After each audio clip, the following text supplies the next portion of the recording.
Welcome to the News Hour. The president's son is admitting to tax and gun crimes, but is unlikely to spend time behind bars after reaching a deal with prosecutors. Hunter Biden is set to plead guilty to a pair of federal misdemeanor charges for failing to pay his taxes. The agreement also calls for him to admit to felony gun possession. He won't face prosecution so long as he remains drug-free for 2 years and doesn't commit additional crimes. The deal promises a potential end to Hunter Biden's ongoing legal saga. But the political drama is far from over. To tackle the legal and political implications, we welcome in NPR Justice correspondent Carrie Johnson and Adam Entis, an investigative correspondent for the New York Times. Thank you both for being with us. And Carrie, this investigation was in the works for 5 years across 2 presidential administrations. President Biden kept in place the Trump-appointed U.S. attorney who oversaw this probe to avoid the appearance of interference. Remind us what prompted this investigation and how we got to this point today. Yes, there were a number of reports back in 2018 that prompted the Justice Department to launch an investigation into Hunter Biden. And David Weiss, who was then the U.S. Attorney in Delaware during the Trump administration, opened up that probe. This covers a period in Hunter Biden's life when he was in the throes of drug addiction and making a lot of poor decisions in his life, including decisions about his finances, which came home to roost today with this plea agreement. And I want to talk more about that in a minute. But first, Donald Trump and other Republicans are suggesting that Hunter Biden got special treatment, that this amounts to a slap on the wrist. Here's how House Speaker Kevin McCarthy described it this morning while speaking to reporters. It continues to show the two-tier system in America. If you are the president's leading political opponent, the DOJ tries to literally put you in jail and give you prison time. If you are the president's son, you get a sweetheart deal. So, Carrie, how does this plea deal compare with what any other American accused of similar wrongdoing might get? One of the messages we hear constantly from this Justice Department is they want to treat like cases alike. And in this case, it's fairly unusual for the Justice Department to bring these kinds of tax charges against somebody who's repaid their tax bill, as Hunter Biden has as of a couple of years ago.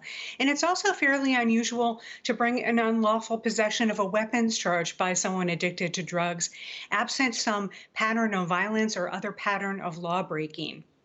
So if you look at the record and you consider what the Supreme Court did last year in upending the system of gun regulation in this country, allies of Hunter Biden and former prosecutors suggest that this plea deal is actually somewhat harsher on Hunter Biden than it might be on someone else with his background and pattern of conduct. Rather than being an unduly favorable plea deal, it actually could be somewhat harsher, in part because of who he is and the political environment we currently face.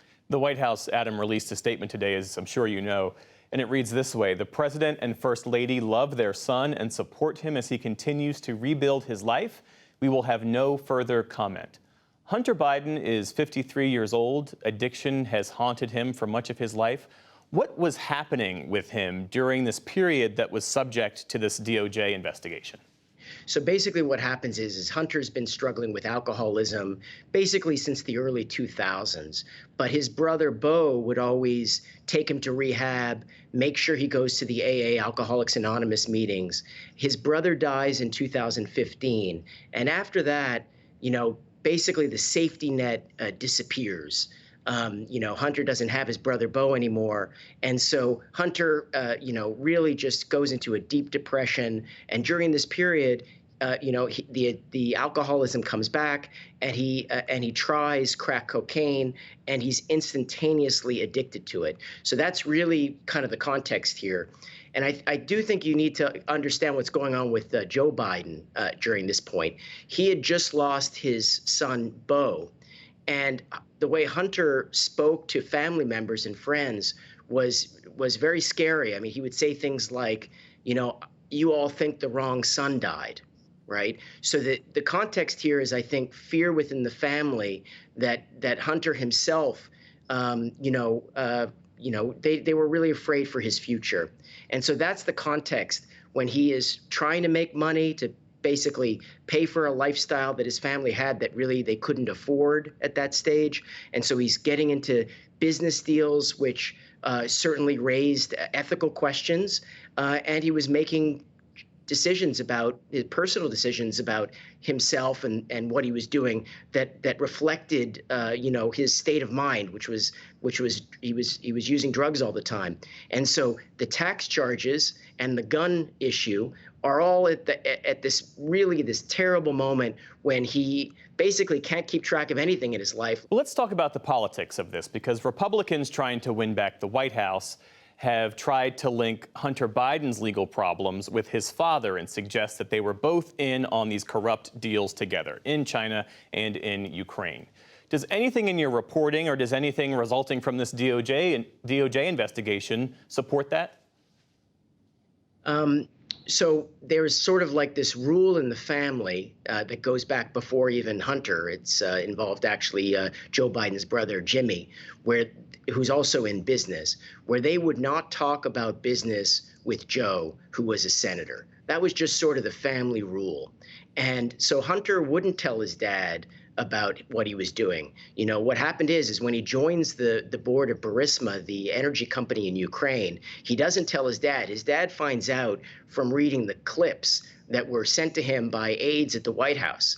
And he calls his son sometime after this and says, I hope you know what you're doing, son.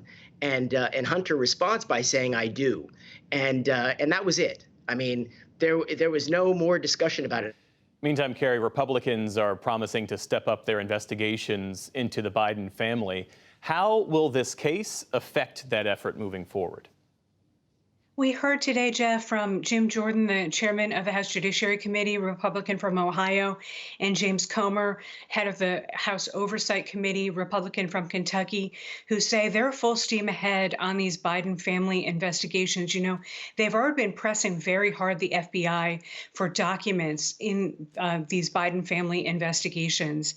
And one thing that really jumped out at me was the U.S. Attorney in Delaware today, David Weiss, saying this investigation is ongoing. So we don't know where it's going to end. Hunter Biden's lawyer, Chris Clark, says he hopes things have been resolved.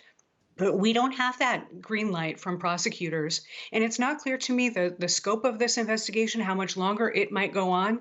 It was also interesting to me today to see two federal prosecutors from Baltimore sign on to these plea documents.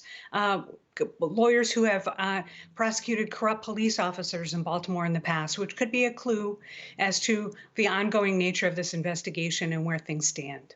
Carrie Johnson of NPR and Adam Entis of The New York Times. Thank you both. Thank you.